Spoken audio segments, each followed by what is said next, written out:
Hello students, again we come on to a new section of human physiology that reads breathing and exchange of gases. यानी हम इसमें external internal रेस्पिरेशंस के बारे में जानेंगे, उसके मैकेनिज्म ऑफ एक्शन के बारे में जानेंगे and what all factors are there which control the rate of breathing, whether maybe it hormonal, maybe it is a neuronal factor or other external and internal metabolic factors. ठीक है, so remember this is a crash course. तो crash course में we are not going to go into detail of everything, लेकिन जो NEET के point of view से important है उसको तो हमें ज़रूर पढ़ना है. इवन जो मेरे ये लेक्चर्स होते हैं क्रैश कोर्स में, इसमें मैं जानबूझ करके उन चीज़ों पे बहुत एम्फेसाइज करता हूं जो आपको अमूमन कंफ्यूज ज़रूर कर सकते हैं. तो अगर आप मेरा ये लेक्चर सुनते हो क्रैश कोर्स का, तो कम से कम आप कठिन सवालों को वहां पर कर लोगे, आपसे बन जाएंगे वो सवाल. All those questions which require meticulous planning, मतलब इंटरप्रेटेटिव क्षमता जो है वो आपकी बढ़ जाएगी. And there will be clear cut statements, क्योंकि there is a lot of ambiguity which is written over there in NCERT which you people cannot interpret at your own stage, है ना. तो वो ambiguity को खत्म करके what I am doing, एक tabulated form में, planned form में, I am going to give you a overall review and the important points, which the hand picked points from this chapter, respiratory system. Okay, so not wasting much amount of your time in introducing this chapter. You might have read this chapter many a times, so I hope you will get many more interesting facts and self-explanatory diagrams in this lecture of mine to you.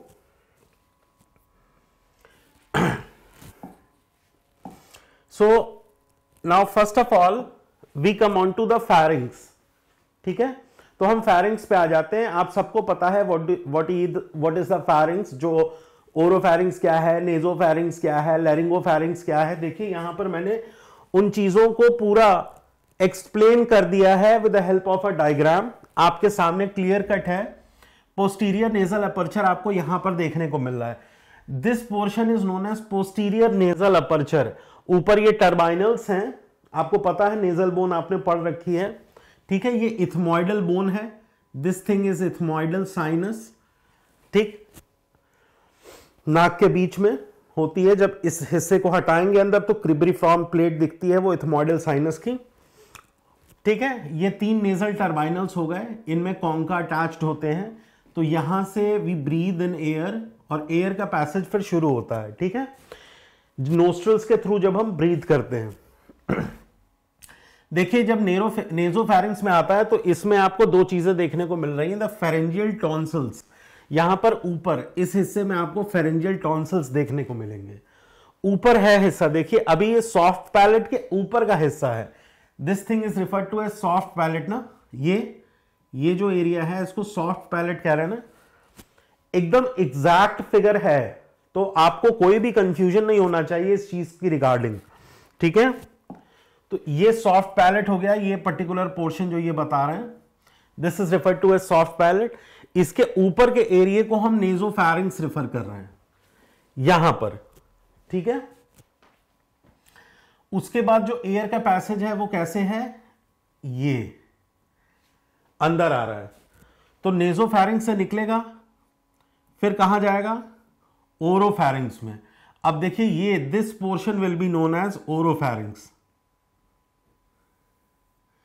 ये portion नाक से आकर के soft palate के पीछे से नीचे की ओर, मुंह के पीछे, टंग के पीछे का जो पोर्शन है, this portion was referred to as tongue ना. तो ये फेरेंजियल पोर्शन है टंग का, ये फेरेंजियल पोर्शन है टंग का, है ना, जहां पर लिंगुअल टॉन्सिल्स भी पाए जा रहे हैं. ये लिंगुअल टॉन्सिल्स हैं. जब मैंने आपको डाइजेस्टिव सिस्टम पढ़ाया था तो उसमें बताया था ना कि सल्कस टर्मिनल के पीछे का जो बम्पी पोर्शन है उसको लिंगुअल टॉन्सिल कहते हैं. तो यहां पर लिंगुअल टॉन्सिल्स मिल रहे हैं देखने को. This is the pharyngeal portion of the tongue. तो उसके जो पीछे का पोर्शन था है उसको हम लोग रिफर करते हैं यहां पर ओरोफेरिंग्स. इसको हम लोग रेफर करते हैं ओरोफेरिंग्स। ठीक है, तो इसमें पैलेटाइन टॉन्सिल्स हैं और इस्थमस फॉर द फाउकस, फाउकस पिलर्स के लिए यहां पर इस्थमस। तो ये हो गया ओरोफैरिंक्स।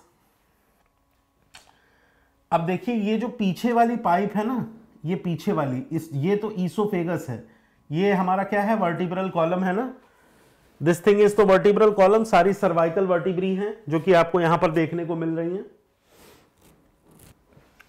ठीक है। उसके जस्ट इधर पर आपको क्या देखने को मिल रहा है, ईसोफेगस, और ईसोफेगस के एंटीरियर पोर्शन में क्या देखने को मिल रहा है, ये ट्रैकिया है जिसको कि हम विंड पाइप रिफर करते हैं, जिसके बारे में अभी मैं बताता हूं। कुछ चीजें हैं जिनके बारे, एक कंसेप्ट है बेटा, मैं रटाऊंगा नहीं आप लोगों को, उस कंसेप्ट को बताता हूं आपको, ठीक है। तो ये ट्रैकिया समझ में आई आपको,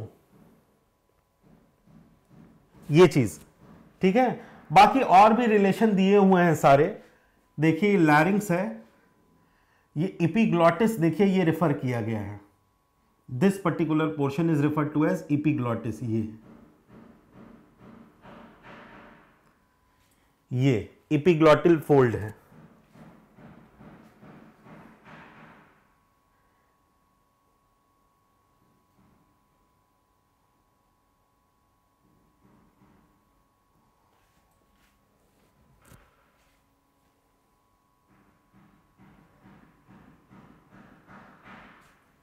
ठीक है। तो ये एपिग्लॉटियल फोल्ड हो गया। इसके बाद थायराइड कार्टिलेज है, वोकल कार्टिलेज है, क्रिकॉइड कार्टिलेज है। There are various kinds of hyaline and elastic cartilages which are present in thyroid itself, तो उनके बारे में यहां पर एक्सप्लेन किया है। तो ये बेसिक पैसेज है जिसके बारे में मुझे आपको जानकारी देनी थी कि किस तरह से ये जो एयर है ये इसके थ्रू होकर के ट्रैकिया से नीचे चली जाएगी, ठीक है। तो this was referred to as trachea. तो विंड जो है एपिग्लॉटिस वो वॉल्व है। एपिग्लॉटिस क्या होता है भाई, आप लोग अगर एनसीईआरटी के हिसाब से चलें तो एपिग्लॉटिस जो है इट इज इंपॉर्टेंट। ये क्या होता है, दिस इज अ फ्लैप, आप इसको वॉल्व भी कह सकते हैं। It prevents entry of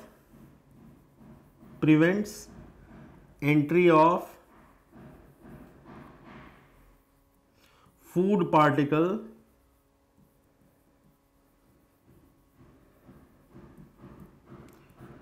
from entering into wind pipe, जिसको कि हम ट्रैकिया रिफर करते हैं, ठीक है। तो एपिग्लॉटिस क्या, एक मस्कुलर फोल्ड या फ्लैप है, उसको वॉल्व भी कह सकते हैं, which is preventing the entry of food. भाई जब हम डिग्लूटिशन करते हैं, देखिए ऐसा, जब हम डिग्लूटिशन करते हैं यानी यहां से भी खाना जाता है, तो ये सिमिलर वही चीज है कि नहीं, ये सिमिलर वही पैसेज है। अब इस कॉमन पैसेज में ये खाना यहां जाएगा कि ये खाना यहां जाएगा, इस चीज के लिए ये वॉल्व यहां पर प्रेजेंट होता है। इसी एंट्री पर चेक पोस्ट होता है क्योंकि एयर का भी पैसेज जो है वो कॉमन है ना, एयर का भी पैसेज कॉमन है और फूड का भी पैसेज कॉमन है। तो यहां पर अगर ये फोल्ड नहीं होगा, एपिग्लॉटिस जिसको कि कह रहे हैं, तो ये चेक करता है, बेसिकली इट चेक्स कि फूड पार्टिकल को ईसोफेगस में जाना चाहिए और जो इनहेल्ड एयर है उसको ट्रैकिया के थ्रू नीचे जाना चाहिए, ठीक है। तो यहां पर ये फोल्ड होता है।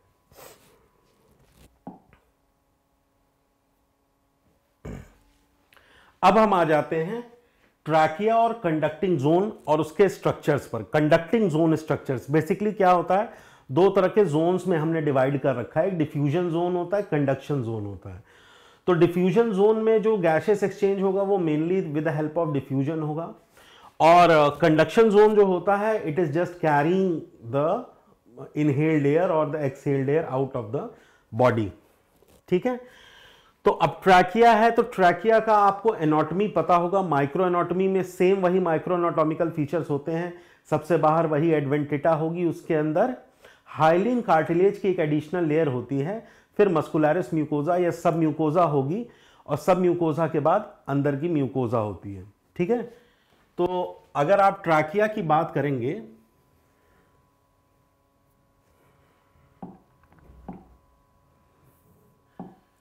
तो ट्रैकिया में क्या है, म्यूकोजा, सबसे अंदर की लेयर जो थी वो म्यूकोजा थी।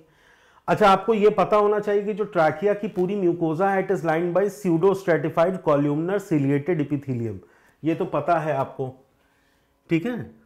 तो वो स्यूडो स्ट्रेटिफाइड होती है,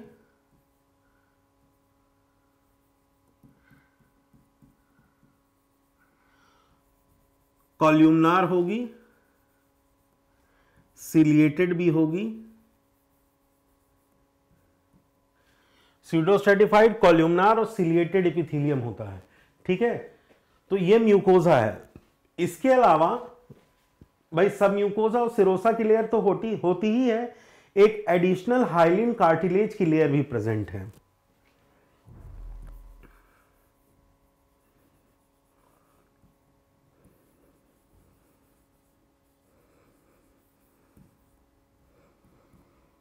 ठीक है, एक हाइलिन कार्टिलेज की लेयर भी प्रेजेंट होती है। सी शेप रिंग्स देखी हैं आपने ना, वही हाइलिन कार्टिलेज की एक लेयर और प्रेजेंट होती है, ठीक। इसके अलावा एडवेंटेटा तो प्रेजेंट ही है। अब ये हाइलिन कार्टिलेज जो होता है ये C7 के लेवल पर दो भागों में विभाजित हो जाता है। ये जो ट्रैकिया है, ये अगर आदमी इरेक्ट खड़ा है, सीधा खड़ा हुआ है, तो C7 जो सर्वाइकल 7th वर्टिब्री है, इसके लेवल पर ये बाइफर्केशन हो जाता है, ये बाइफर्केशन हो जाता है, ठीक है। तो यहां पे मैं ये बताना चाहता हूं कि ये जो ट्रैकियल रिंग है जो कि हाइलिन कार्टिलेज की बनी हुई है, तो जो लास्ट ट्रैकियल रिंग होती है बड़ी हाइपर सेंसिटिव होती है। अगर जरा सा भी फूड पार्टिकल यहां पे चला जाता है तो वायलेंट कफिंग होने लगती है, बहुत ही हाइपर सेंसिटिव होती है, और फिर इजेक्ट आउट हो जाता है अगर कोई भी फूड पार्टिकल गलती से ट्रैकिया के थ्रू चला आया, ठीक है, तो वायलेंट कफिंग होने लगेगी। अब जब ये डिवाइड हो जाते हैं दो भागों में तो ब्रोंकस के रूप में डिवाइड हो जाते हैं। तो ये राइट पोर्शन है, ये लेफ्ट पोर्शन है। तो आप राइट पोर्शन में आप जानते हो कि 3 लोब होते हैं, तो 3 ही ब्रोंकियोल बनेंगे, और लेफ्ट साइड में 2 ही हैं, तो 2 ही ब्रोंकस में डिवाइड होगा। तो इनका जो डिवीजन होता है लेफ्ट, ये प्राइमरी ब्रोंकस, ठीक है, और यहां पर 3 तरह के ब्रोंकस, ये अपर को सप्लाई करेगा, ये मिडिल को सप्लाई करेगा, और ये नीचे, ठीक है। ये तो 3 भागों में डिवाइड होता है ब्रोंकस। क्यों? क्योंकि उसके 3 लोब होते हैं। जो राइट साइड है लंग का, उसके अपने 3 लोब हैं, सुपीरियर लोब है, मिडिल लोब है, इंफीरियर लोब है। तो जो प्राइमरी ब्रोंकस होगा, जिसको कि प्रिंसिपल ब्रोंकस भी कहते हैं, वो राइट साइड में 3 भाग में बाइफरकेट हो रहा है और लेफ्ट साइड में सिर्फ 2 ही भाग में बाइफरकेट हो रहा है। देखिए, एक ये बाइफरकेशन है, एक ये बाइफरकेशन है। अगर बहुत डीप जाएंगे तो आपको ये भी बता देता हूं मैं कि जो ये ब्रोंकस होता है, principal bronchus on the right side of the lung, वो comparatively in comparison to the left bronchus थोड़ा स्ट्रेट होता है, शॉर्ट होता है, और थोड़ा सा ब्रॉड ज्यादा होता है। तो it is more broad, a bit short and a bit vertical in comparison to the left bronchus. अब हालांकि ये एनाटॉमी रिलेटिव एनाटॉमी है, तो you don't need to remember that thing. बहरहाल नीट के लेवल में आपसे ये पूछेगा कि अब ये जो प्राइमरी ब्रोंकस है, it is again subdivided into, यानी सेकेंड लेवल इसका जो है वो सेकेंडरी ब्रोंकस या लोअर ब्रोंकस में डिवीजन है। ऑन द अदर हैंड जब ये टर्शरी या थर्ड डिवीजन है, इनका third sub division, they divide into segmental bronchus. तो सिमिलरली ये 4th, 5th और 6th लेवल के ब्रोंकस में चले जाते हैं। तो आप कहेंगे कि सर ब्रोंकियोल, एक वर्ड आपने पढ़ा होगा, एक शब्द आपने पढ़ा होगा ब्रोंकियोल्स।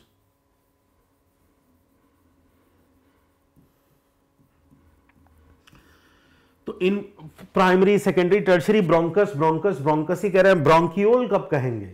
ब्रोंकियोल बेटा तब कहते हैं जब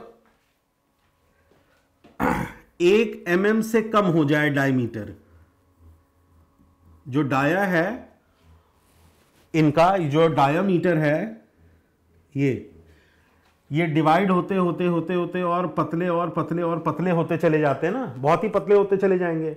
तो जब ट्यूब का डायमीटर 1 mm या उससे कम हो जाए डायमीटर, तो उनको हम फिर ब्रोंकियोल्स रेफर करने लगते हैं, उनको फिर हम ब्रोंकियोल्स रेफर करने लगते हैं। अब देखो कुछ माइक्रो एनाटॉमिकल फीचर्स हैं जो कि ट्रैकिया में और ब्रोंकस और ब्रोंकियोल्स जैसे जैसे नीचे चलते चले जाते हैं ना, तो कुछ माइक्रो एनाटॉमिकल फीचर्स हैं, उनमें डिफरेंस आने लगता है। आओ देखते हैं क्या कुछ डिफरेंस आता है। तो सबसे पहला तो जो डिफरेंस आता है डियर, वो आता है सेल्स में। जो ऊपर की जो ट्रैकियल सेल्स होती हैं, वो तो मैंने बताया कि तो अंदर म्यूकोजल सेल्स है ट्रैकिया की, वो कैसी होती थी, सीडो स्ट्रेटिफाइड होती थी, सिलिएटेड होती थी और कॉल्यूमनार होती थी, है कि नहीं। लेकिन एज वी गो डाउन, यहां पे लिख देते हैं कि as we progress downward, as we progress downhill the respiratory tree, what we are going to find, what are the 3 basic observations which we can see। Cells में difference आता है। जो म्यूकोजल सेल्स हैं, वो स्ट्रैटिफाइड कॉल्यूमनार से columnar हो जाती हैं, और कॉल्यूमनार से धीमे धीमे करके जब वो ब्रोंकियोल्स में जाती हैं तो फिर वो क्यूबॉइडल हो जाती हैं, और फिर एल्वियोलाई में जाकर वो स्क्वामस हो जाती हैं, सिंपल स्क्वामस एपिथेलियम हो जाता है। तो जैसे जैसे हम डाउनहिल प्रोग्रेस करते हैं, तो ये म्यूकोजल सेल्स में क्या चेंज आ रहा है, pseudo stratified columnar ciliated epithelium से they change to simple columnar epithelial cells. Ciliations भी धीमे धीमे करके कम होते चले जाएंगे, सिलिएशंस भी कम होते चले जाते हैं, फिर वो क्यूबॉइडल हो जाएंगी, और नीचे जाके एल्वियोलाई के लेवल पर वो सिंपल स्क्वामस एपिथेलियम में चेंज हो जाती हैं। तो ये सेल्स के अंदर चेंज आता है, this is the change which you will see, ठीक है। फिर जो दूसरा चेंज है वो उनके स्मूथ मसल के मास में आता है। बेसिकली क्या होता है कि जो नीचे, जैसे जैसे आप नीचे प्रोग्रेस करोगे down hill the respiratory tree, ये पूरा रेस्पिरेटरी ट्री ही तो है भाई, ट्रैकिया से ब्रोंकस, प्रिंसिपल से लोबर से सेगमेंटल, फिर प्राइमरी सेकेंडरी टर्शरी ब्रोंकियोल्स तक चलते चले जा रहे हैं। तो जैसे ट्री की ब्रांच होती है वैसे ही तो ब्रांचिंग हो रही है ये, तो इसको इसीलिए रेफर कर दिया जाता है रेस्पिरेटरी ट्री, ठीक है। तो जो सेकंड अंतर आ रहा है वो मसल्स में आ रहा है, स्मूथ मसल्स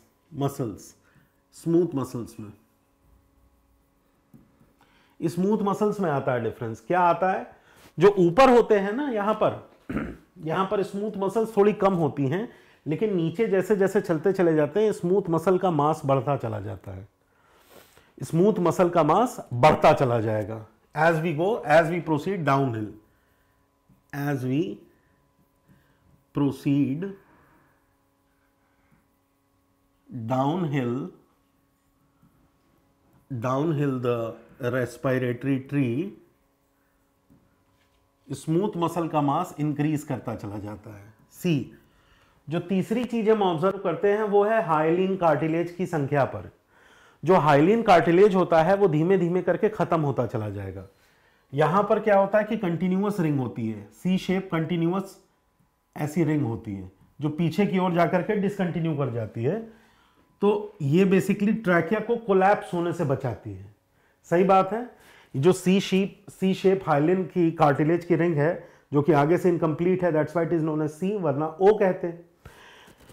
ये ट्रैकिया को कोलैप्स से बचाती है और इवन सपोर्ट देती है ताकि सीधी खड़ी रहे ट्रैकिया। लेकिन जैसे जैसे हम लोअर रेस्पिरेटरी ट्री में जाते हैं तो वहां पर ये हाइलिन कार्टिलेज खत्म हो जाता है। फिर ये हाइलिन कार्टिलेज खत्म हो जाएगा और ऐसी थोड़ी बहुत हाइलिन कार्टिलेज की लेयर दिखेंगी, इर्रेगुलर।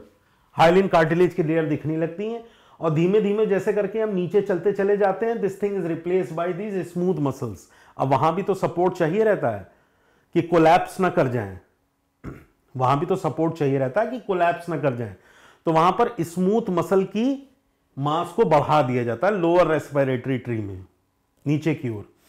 अब आपके दिमाग में यह आएगा कि सर लोअर रेस्पिरेटरी ट्री में अगर स्मूथ मसल का मास बढ़ा दिए तो फिर और भी छोटा कर दे रहे हैं ल्यूमेन आप। जो इस ट्यूब का ल्यूमेन है, सी में लिख लेना, हाइलिन कार्टिलेज कम होता चला जाएगा। ठीक, हाइलिन कार्टिलेज कम हो जाएगा। ये 3 चीजें थी। अब मैं जो बताने जा रहा हूं आपको ध्यान से सुनिएगा। आप कह रहे हो कि ब्रोंक्यूल में आपने स्मूथ मसल का मास बढ़ा दिया, ऐसे स्मूथ मसल का मास बढ़ा दिया, तो उसकी वजह से क्या हो रहा है, ये जो ल्यूमेन है ये तो छोटा हो गया, so this will pose air resistance. भाई जो भी एयर इसके अंदर आएगी उसमें रेजिस्टेंस ज्यादा होगा ना, ऐसा भी तो होगा कि this smooth muscle is going to pose resistance because of narrowing of the lumen of the bronchioles. तो बेसिकली होता क्या है कि बहुत ज्यादा ब्रांचिंग होती है। टर्मिनल ब्रोंक्यूल्स जो होते हैं उनकी कई सारी ब्रांचेस होती हैं। तो दिस ब्रांचिंग कंपेंसेट्स, ये जो ब्रांचिंग होती है, branching of bronchioles is extensive।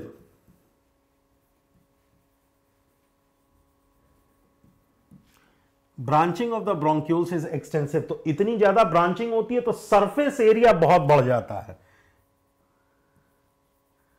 It increases the surface area. तो ये चीज इस नैरोइंग ऑफ द ल्यूमेन को कंपेंसेट कर देता है, जस्ट बिकॉज की इतनी एक्सटेंसिव ब्रांचिंग होने की वजह से सरफेस एरिया बहुत बढ़ जाता है। तो increase in surface area, this factor compensates for narrowing of the lumen in the bronchioles. ठीक है, तो ये कुछ चीजें हैं। एक माइक्रो एनाटॉमिकल एक्सप्लेनेशन भी मैंने बता दिया कि हाउ ट्रैकिया और ब्रोंकस और ब्रोंक्यूल्स में धीमे धीमे करके सब्सिक्वेंटली चीजें छोटी और छोटी और छोटी होती चली जाती हैं रेस्पिरेटरी ट्री में। ठीक है, so this was all about the conduction zone. ये सारे के सारे अब तक आपने कंडक्शन जोन पढ़े।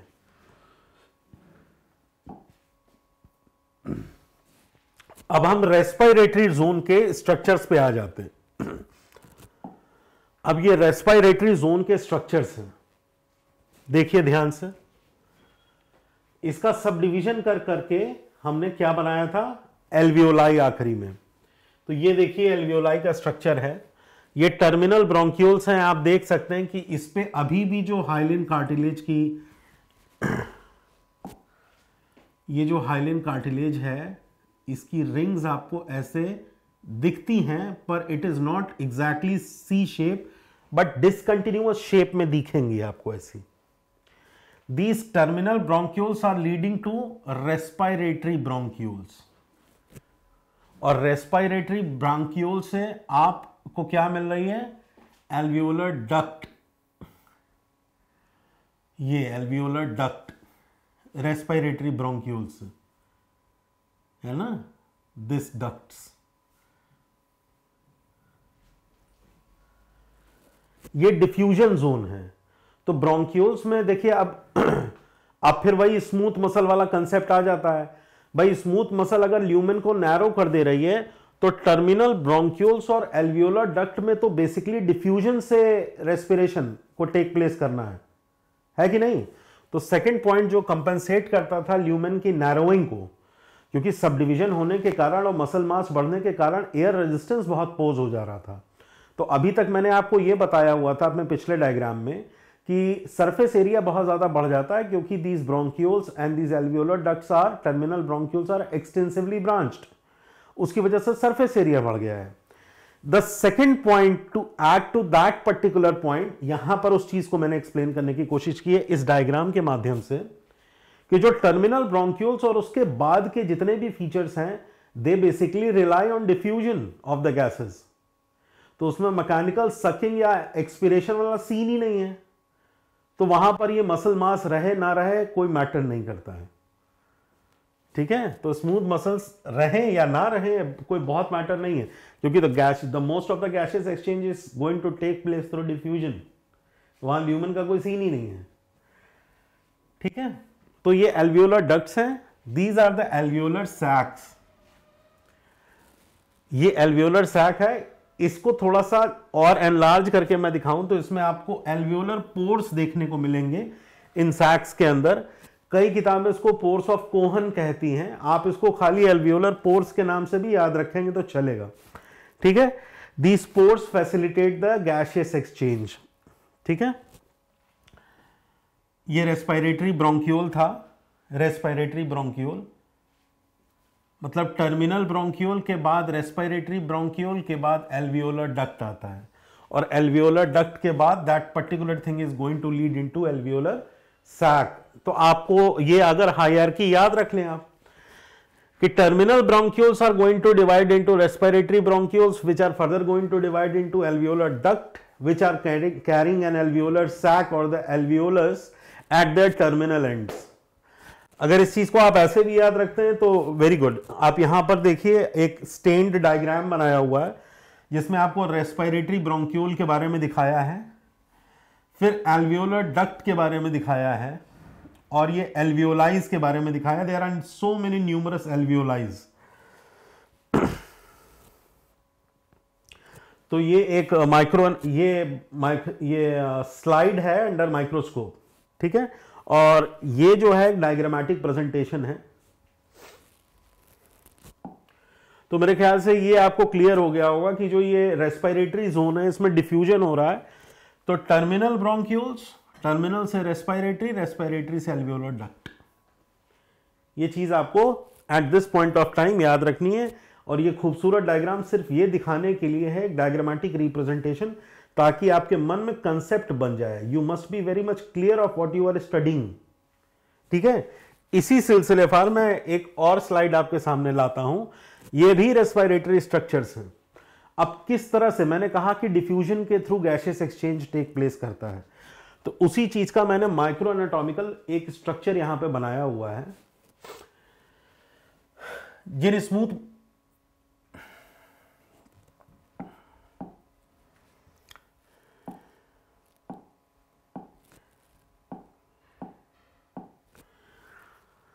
स्मूथ मसल्स की मैं बात कर रहा था वो स्मूथ मसल्स ये हैं। इसके अलावा इसमें इलास्टिन फाइबर्स भी देखने को मिलते हैं, कोलैप्सिबल इलास्टिन फाइबर्स भी देखने को मिलते हैं। येलो फाइबरस कनेक्टिव टिश्यू के बने होते हैं, कोलैप्सिबल होते हैं ये elastic fibres. Do remember this thing. हालांकि इस चीज को मैंने जब टिश्यू पढ़ाया था आप लोगों को तो वहां भी ये चीज समझाई थी, यहां भी मैं आपको बता देता हूं। इलास्टिन फाइबर्स बहुत ज्यादा होते हैं जैसे जैसे आप लोअर रेस्पिरेटरी ट्री में चलते चले जाएंगे, ठीक है। तो ये इलास्टिक फाइबर्स आपको देखने को मिलेंगे इन एल्वियोलस पर। Alveolus which is being composed of an alveolar duct and alveolar sac, ठीक है। तो यहां पर देखने को मिलेंगे। These are the terminal bronchioles, the respiratory bronchioles, सबके बारे में दिया हुआ है। इस स्ट्रक्चर को मैंने फिर से बनाया है। इस स्ट्रक्चर में मैंने आपको दिखाया है कि ये जो कैपिलरीज हैं, जो पल्मोनरी वेन है, it is redividing and then it is reuniting to form the pulmonary vein. तो उसकी जो अनास्टिमोसिस है, अनास्टिमोसिस समझते हैं ना, वेन्यूल्स और आर्टीरियोल्स का जो रीयूनियन और रीडिविजन से बनता है एक जाल, एक नेटवर्क, ये पूरे के पूरे एल्वियोलर सैक पे किस तरह से छाया रहता है। बेसिकली ये आप देख सकते हैं कि ये जो एनास्टिमोसिस है वो किस तरह से पूरी की पूरी एल्वियोलाई पर रहती है। इसी चीज को डिपिक्ट करने के लिए ये डायग्राम है, diagrammatic representation of the capillary alveoli relationship. इसी चीज को यहां पर डिपिक्ट करने के लिए मैंने ये डायग्राम आपके सामने रखा है कि this is how this anastomosis is going to happen.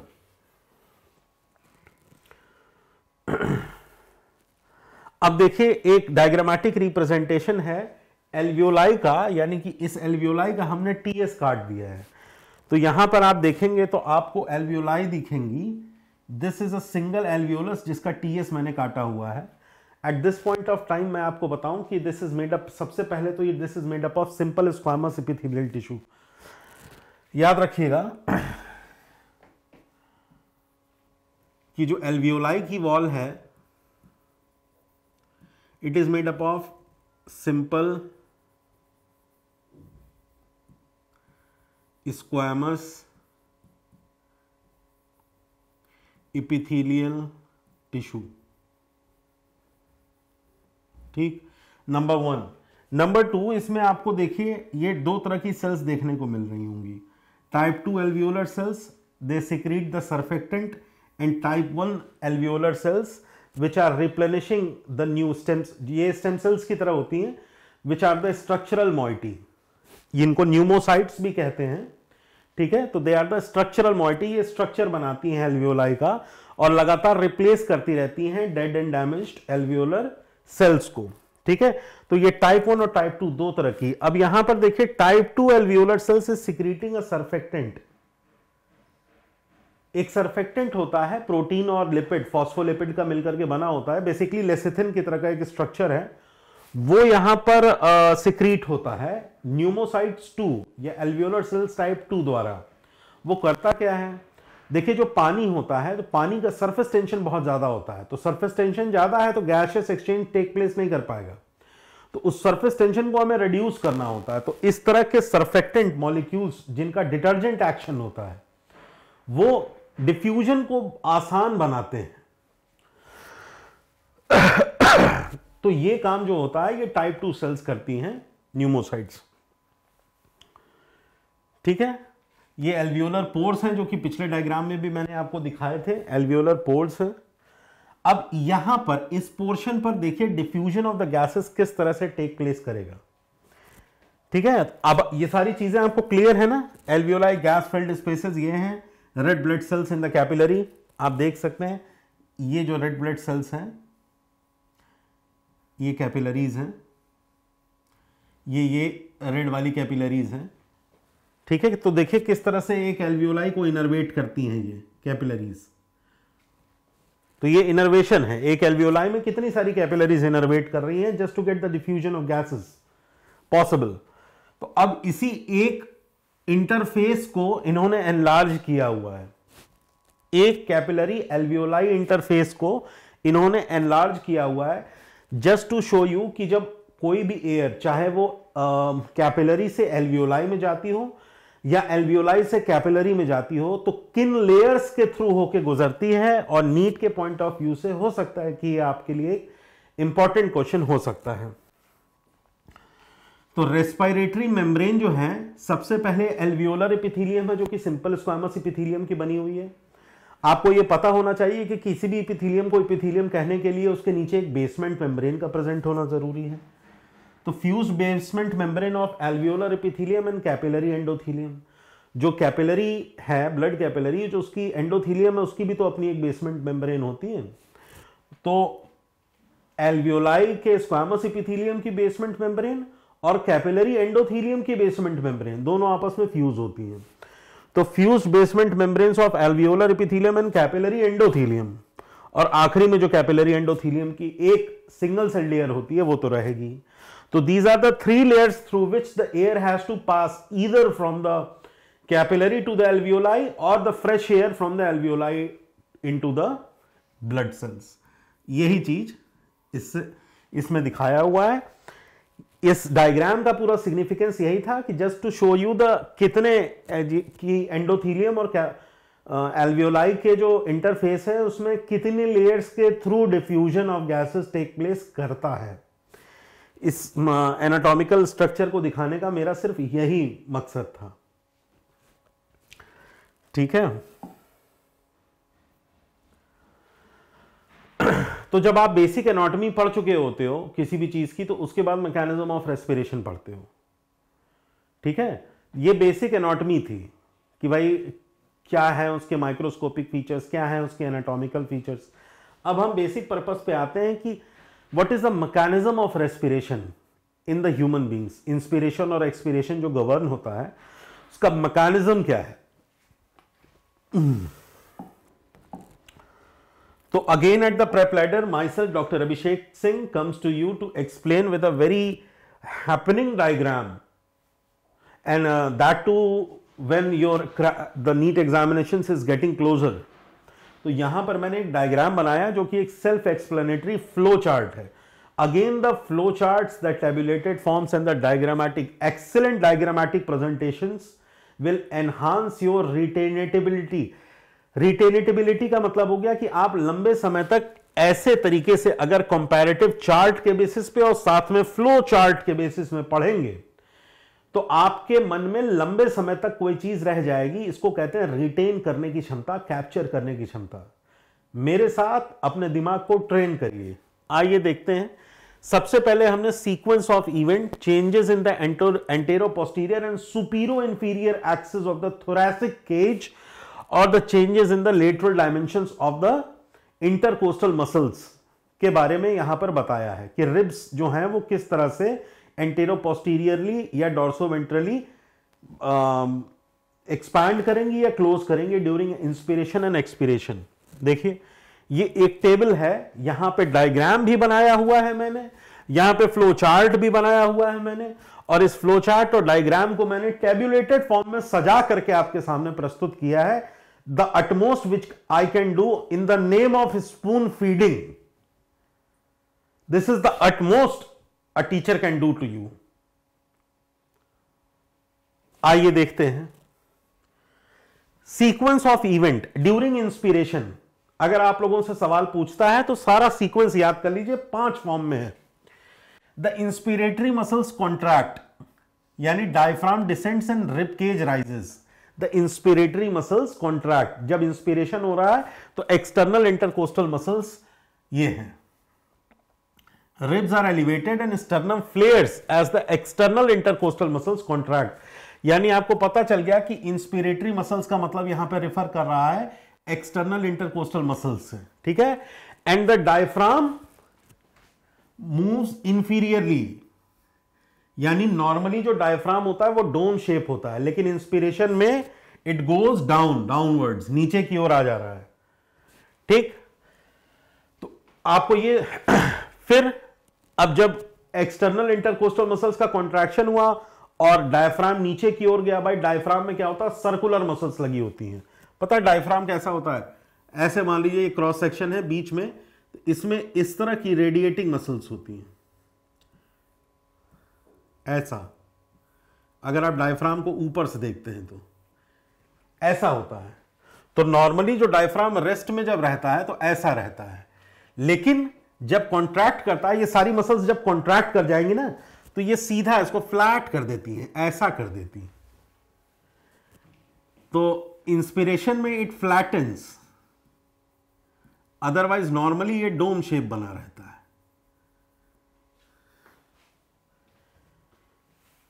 ठीक है भाई। ये सिंपल फॉर्मूला आपने पढ़ रखा है ना कि ये जो इंस्पिरेशन है वही है P1 V1 equal to P2 V2, ये चीज आपने पढ़ रखी है। तो जब ये थोरैसिक कैविटी का वॉल्यूम इंक्रीज कर रहे हैं, तो जब अगर वॉल्यूम इंक्रीज कर देंगे तो प्रेशर कम हो जाएगा इनसाइड, तो air from outside rushes inside, क्योंकि अंदर जो है प्रेशर कम हो गया, वॉल्यूम ज्यादा हो गया तो प्रेशर कम हो गया, तो बाहर से एयर अंदर की ओर रश करती है। भाई air always flows from higher pressure to lower pressure, झरना ऊपर से नीचे की ओर बहता है, पता है सारी चीजें आपको, ठीक है। Lungs are stretched and intrapulmonary volume increases, अभी तो वॉल्यूम इंक्रीज हो रहा है just due to raising of the rib cage and flattening of the diaphragm. Intrapulmonary pressure drops to -1 mm of mercury. सिर्फ 1 या 2 mm का अंतर आता है इंट्रापल्मोनरी प्रेशर में, ये नहीं कि बहुत ज्यादा डिफरेंस आने वाला है, सिर्फ 1 या 2 mm। अरे भाई यही 1 या 2 mm का जो अंतर है ये 500 ml एयर को अंदर और बाहर करता है हर वक्त, जिसको कि हम टाइडल वॉल्यूम के नाम से जानते हैं। तो इंट्रा पल्मोनरी प्रेशर में थोड़ा सा इफेक्ट बहुत ज्यादा डिफरेंस क्रिएट कर देता है इंस्पायरेटरी और एक्सपायरेटरी, इंस्पिरेशन और एक्सपिरेशन के लिए बहुत ज्यादा डिफरेंस क्रिएट कर देता है। तो आप ये मत समझिए कि सिर्फ 0.1 mm ऑफ Hg से क्या ही होगा सर, ऐसा नहीं है। तो इंट्रा पल्मोनरी प्रेशर ड्रॉप्स, थोड़ा सा कम हुआ, the air flows into the lungs down its pressure gradient into the intra pulmonary pressure is 0 equal to the atmospheric pressure. Air कहीं से भी हायर प्रेशर से बाहर की ओर से अंदर की ओर रश करेगी just to maintain the pressure, higher pressure से लोअर प्रेशर की ओर आ जाती है। और एक्सटर्नल इंटरकोस्टल मसल्स कॉन्ट्रैक्ट कर रही हैं, changes in the lateral dimensions, बाहर की ओर हो जाएंगी ये रिब्स, ठीक है ना। ये हाइलिन कार्टिलेज है, पता है ना आपको, ये आर्टिकुलर सरफेस है रिब्स। जब मैं आपको स्केलेटल सिस्टम बताऊंगा तो उसमें आपको बताऊंगा कि कैसे हमारी जो रिब्स होती हैं बाइसेफेलिक होती हैं, किस तरह से इनका रिब्स वर्टिब्री के साथ आर्टिकुलेशन होता है। ये आर्टिकुलेशन याद रखिएगा, जब मैं आपको स्केलेटल सिस्टम बताऊंगा तो ये डायग्राम वहां पर आपके सामने रखूंगा, ठीक है। तो ये रिब्स का आर्टिकुलेशन है, ये हाइलिन कार्टिलेज होता है ना, इंटरकोस्टल कार्टिलेज कहते हो आप लोग, स्टर्नम से अटैच होता है, याद है ना, first rib, second rib, third rib, fourth rib, सारी तो ये वही सारी रिब्स हैं, इनका अटैचमेंट है, ठीक। तो ये इंस्पिरेटरी सीक्वेंस था। अब हम एक्सपिरेशन में आ जाते हैं। एक्सपिरेशन में क्या हो रहा है, द इंस्पिरेटरी मसल्स रिलैक्स, अब ये रिलैक्स कर जाएंगी, inspiratory muscles relax, diaphragm rises यानी it becomes dome shaped, rib cages descend due to recoil of the costal cartilages, ठीक है। जो कार्टिलेज है ये वापस रिक्वाइल हो जाता है। थोरासिक, बस जिन चीजों से वॉल्यूम बढ़ा था, अगर वो चीजें वापस अपनी जगह पे आ जाए तो वॉल्यूम फिर से कम हो जाएगा कि नहीं हो जाएगा, वही हो रहा है। थोरासिक कैविटी का वॉल्यूम कम हो गया, उसकी वजह से elastic lungs recoil passively, elastic lungs recoil, भाई आपको पता है ना कि येलो फाइबरस कनेक्टिव टिश्यू मैंने बताया था इलास्टिन फाइबर्स का बना होता है। लोअर रेस्पिरेटरी ट्री जो है it is composed of elastin fibres. तो the elastic lungs recoil passively, इसके अलावा जो होती है लंग की अपनी कंप्लायंस भी होती है, इलास्टिसिटी बहुत तगड़ी, बहुत जबरदस्त होती है, लंग की अपनी कंप्लायंस होती है, इसको बताऊंगा मैं आगे। चेंज इन द लंग, उसको निकालना होता है तो वही होता है, change in the lung capacity upon change in the intra plural pressure minus the intra pulmonary pressure, बताऊंगा मैं वो चीज आपको, लंग कंप्लायंस, ठीक है। तो elastic lungs require passively and the intra pulmonary volume decreases, तो वॉल्यूम डिक्रीज हो गया, तो वॉल्यूम डिक्रीज होगा तो intra pulmonary pressure rises to +1 mm of Hg, बस 1 mm वापस ज्यादा हो गया। तो अब जब अंदर का प्रेशर ज्यादा है तो अब अंदर से एयर निकल करके बाहर की ओर आएगी, the air flows out of the lungs, अब एयर बाहर निकल जाएगी क्योंकि अंदर हाई प्रेशर क्रिएट हो गया। हाई प्रेशर क्रिएट क्यों हुआ, क्योंकि वॉल्यूम कम हो गया, याद है ना, P is inversely proportional, volume बढ़ा देंगे तो प्रेशर कम हो जाता है। ये पढ़ा हुआ है ना आपने, P1 V1 equal to P2 V2, वो उसी का डेरिवेशन है। तो अगर वॉल्यूम कम कर दिया हमने, मान लीजिए कि इसी वॉल्यूम को हमने कम कर दिया तो प्रेशर बढ़ जाएगा ना, तो अंदर की ओर यहां पर प्रेशर बढ़ जाता है। तो when P1 is greater, air atmospheric pressure P2 है, तो air from P1 will flow to P2, so this basically is known as expiration. अब देखिए, ribs and sternums are depressed as the external intercostal muscles relax कर जाती हैं, passive recoil है ये। जो एक्सपीरेशन होता है, यहां पे पॉइंट टू मेंशन मैं आप लोगों को बता दूं कि एक्सपीरेशन में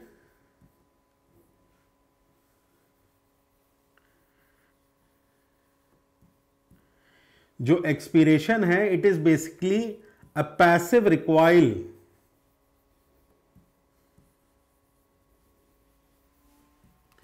ये याद रखिएगा। ये मत समझिएगा कि एक्सटर्नल इंटरकोस्टल मसल है तो इंटरनल इंटरकोस्टल मसल का भी नॉर्मल रेस्पिरेशन में कोई फंक्शन है। नॉर्मल रेस्पिरेशन जो होता है इसको कहते हैं यूपनिया,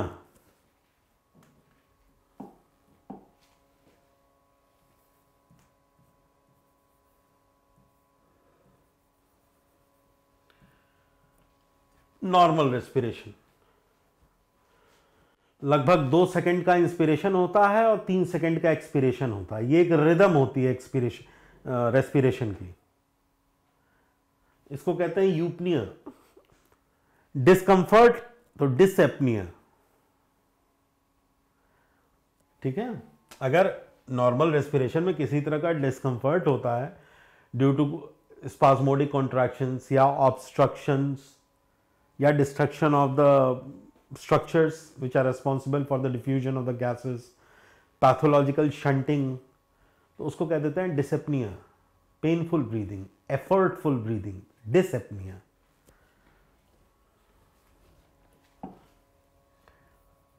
डिफिकल्टी इन ब्रीदिंग।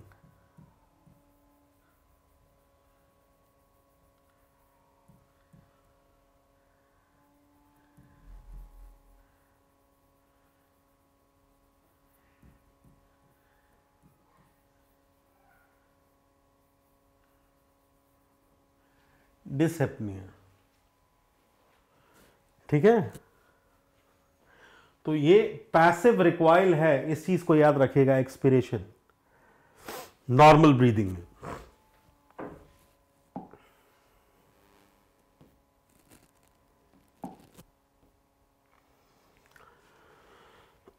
अभी तक मैं आपको बहुत सारी चीजें बता रहा था, लंग कंप्लायंस के बारे में बताने के लिए कहा था। ये कुछ रेस्पिरेटरी वॉल्यूम और कुछ रेस्पिरेटरी कैपेसिटीज हैं बेटा, इनको भी हमें पढ़ना है। ये भी हमारे कोर्स में है और नीट एग्जामिनेशन में आप लोगों से पूछ सकता है, तो इसलिए मैंने यहां पर एक डेटा बना दिया है, साथ में एक ग्राफ बनाया है स्पायरोमीटर का। तो ये नॉर्मल डिस्क्रिप्शन है, मेल और फीमेल की वैल्यूज को यहां पे इवैल्यूएट किया गया है, समझने में आपको हेल्प करेगा। देख लीजिए, सबसे पहला दिया हुआ है ये टाइडल वॉल्यूम। यहां पर ये रेस्पिरेटरी वॉल्यूम्स हैं, तो ये 4 वॉल्यूम होते हैं, tidal volume, inspiratory reserve volume, expiratory reserve volume and residual volume. ये रेसिडुअल, ये हो गए रेस्पिरेटरी वॉल्यूम। फिर इन्हीं के कॉम्बिनेशन से बनते हैं रेस्पिरेटरी कैपेसिटीज। तो कैपेसिटी में total lung capacity, vital capacity, inspiratory capacity और functional residual capacity.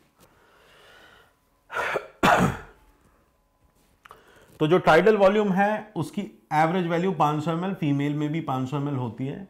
This is the amount of air normally exchange during breathing. ये जो पोर्शन है normal expiration, amount of air inhaled और exhaled with each breath under resting conditions. जो मैंने अभी आपको respiratory rhythm के बारे में बताया था कि 2 mm का इंस्पिरेशन और 3 से 4 mm भी कह सकते हैं, तो लगभग 12 से 16 बार हम 1 मिनट में ब्रीद करते हैं ऐसा करके। तो उसके दौरान जो गैसेस एक्सचेंज होता है वो लगभग 500 ml का होता है, जिसको कि हम टाइडल वॉल्यूम रेफर करते हैं। इसके अलावा इंस्पिरेटरी रिजर्व वॉल्यूम है, लगभग 3100 ml का है इंस्पायरेटरी रिजर्व वॉल्यूम। तो वो देखिए इस टाइडल वॉल्यूम के बाद शुरू हो रहा है ना, तो कहते हैं ना amount of air which can be inhaled over and above, इसके ऊपर से शुरू हो रहा है ना, over and above the tidal volume. ठीक है, वैल्यूएशन याद रखिएगा 3100 ml, जबकि एवरेज फीमेल में ये इंस्पायरेटरी रिजर्व वॉल्यूम सिर्फ 1900 ml होता है। This is a very significant difference. इसीलिए जो है मैंने मेल और फीमेल का अलग अलग भी आप लोगों को बता दिया है, ये शायद कम किताबों में दिया है। ठीक है, तो इस चीज को याद रखिएगा कि इंस्पायरेटरी रिजर्व वॉल्यूम 3100 ml जो है ये मेल्स में है, जबकि फीमेल्स में ये बहुत कम होता है, लगभग 1900 ml का होता है। जानने की कोशिश करिएगा कि क्यों। एक्सपायरेटरी रिजर्व वॉल्यूम वही है, the amount of air which can be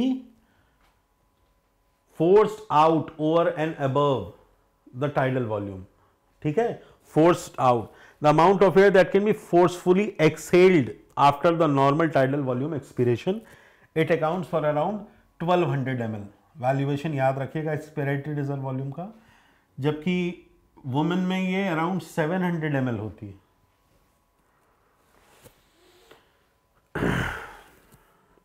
और रेसिडुअल वॉल्यूम ये होता है कि the amount of air left inside the lung even after the forceful expiration it always remains, उसको कह देते हैं 1200 ml।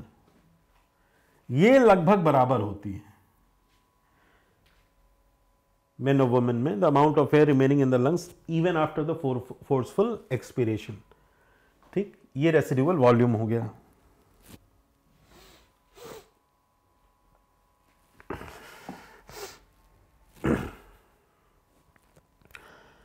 अब हम आ जाते हैं रेस्पिरेटरी कैपेसिटीज पर। रेस्पिरेटरी कैपेसिटीज क्या है? Total lung capacity. इस सबको जोड़ दीजिए, ये दिया हुआ है टोटल लंग कैपेसिटी, यानी TV plus IRV plus ERV plus RV will give you total lung capacity. ये दिया हुआ है फॉर्मूला यहां पर, यू पीपल नो दिस।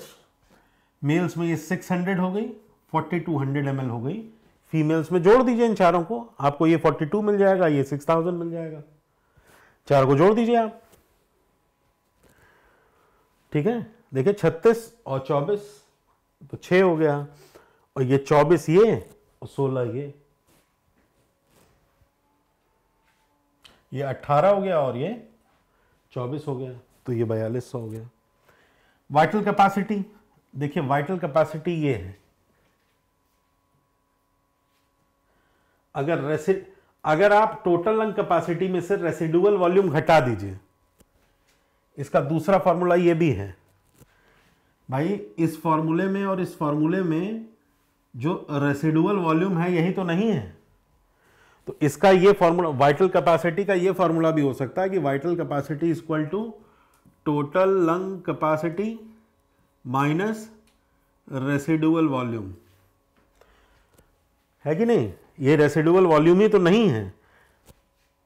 तो कहते हैं the maximum amount of their that can be expired and inspired and expired forcibly, यानी बहुत जाओ तो यहां से यहां तक भी जाओ और यहां तक भी जाओ, इंक्लूड करो उसको भी। The maximum of air inspired, एक बार में लंबी सांस खींचिए फोर्सिबली, और लंबी सांस छोड़ भी दीजिए फोर्सिबली, तो ये यहां से यहां तक का ग्राफ आ जाता है, उसी को कह देते हैं वाइटल कैपेसिटी। ठीक है, तो ये जो फॉर्मूला यहां दिया हुआ है, इसके अलावा उसका डेरिवेटिव फॉर्मूला ये भी हो सकता है। ठीक है,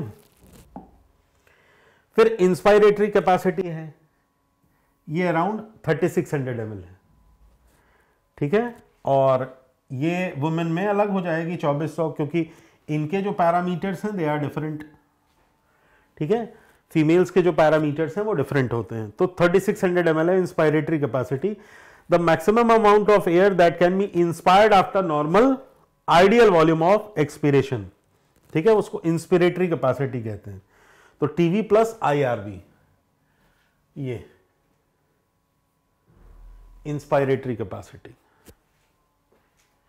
फिर फंक्शनल रेसिडुअल कैपेसिटी, ये इंपॉर्टेंट है, ये 2400 ml है फंक्शनल रेसिडुअल वॉल्यूम। ये the volume of air remaining inside the lungs even after a normal tidal volume expiration.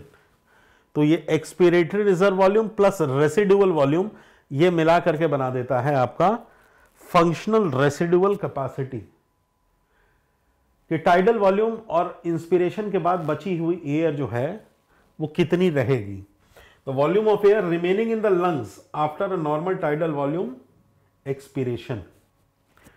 भाई टाइडल वॉल्यूम से इतना एक्सपीरेट कर गया, उसके बाद कितनी एयर रह जा रही है लंग्स के अंदर, उसी का ये मान है, यही मापक है, माप है। 1200 ये 1200 ये, तो दैट मेक्स 2400। ठीक है, अब ये देखिए लंग कंप्लायंस बता रहा है आपको। लंग कंप्लायंस बेसिकली ये बताता है कि इलास्टिसिटी की मैं बात कर रहा था ना वहां पर, उसी में आपको लंग कंप्लायंस बता रहा था। तो लंग कंप्लायंस जो होता है, जिसको कि अगर आप लंग कंप्लायंस, तो वो इंट्रा पल्मोनरी, ये जो होता है ये delta P upon delta pleural minus pulmonary, ये इनके प्रेशर का डिफरेंस है। Change in the trans pulmonary pressure, ये ट्रांस पल्मोनरी प्रेशर है, change in the trans pulmonary pressure है, और न्यूमरेटर में इसको लेते हैं change in the pulmonary pressure, यानी कि लंग्स के अंदर जो प्रेशर है उसमें जो चेंज आता है वो लंग कंप्लायंस इस फार्मूले से देते हैं। ये फार्मूला हमें ये बताता है कि लंग की इलास्टिक कैपेसिटी कितनी है, रिक्वायर्ड कैपेसिटी कितनी है। भाई ये कम हो जाता है, लंग कंप्लायंस डिप्लीट कर जाता है, इट डिप्लीट्स कोई नॉन इलास्टिक स्कार हो, नॉन इलास्टिक स्कार हो, फाइब्रोसिस हो जाए, है कि नहीं, फाइब्रोसिस हो जाए। तो ये मैं आपको साथ में लंग के कुछ डिजीज भी बताता चल रहा हूं जो कि लंग कंप्लायंस से रिलेटेड है। नॉन इलास्टिक स्कार, स्कारिंग हो जाती है, मान लीजिए कि बाहर से किसी ने बैटन या कोई नाइफ से करोड कर दिया आपकी लंग्स को, थोरेसिक केज को तोड़ते हुए, तो नॉन इलास्टिक स्कार है। इवन फाइब्रोसिस भी हो जाती है लंग्स की। अल्फा एंटीट्रिप्सिन की कमी भी हो सकती है, तो लंग कंप्लायंसेस कम हो जाते हैं, फोर्सफुल ब्रीदिंग होने लगती है, या देयर में भी इलास्टिक रिकॉइल पॉसिबल ना हो पाए, मतलब ऐसी कोई भी कंडीशन जिसमें जो इलास्टिसिटी है वो खत्म हो जाए लंग्स की, क्योंकि लंग्स आर हाईली इलास्टिक, तो उसकी वजह से लंग कंप्लायंस में कमी आ जाती है। तो at this point of time आप बस इतना जानिए।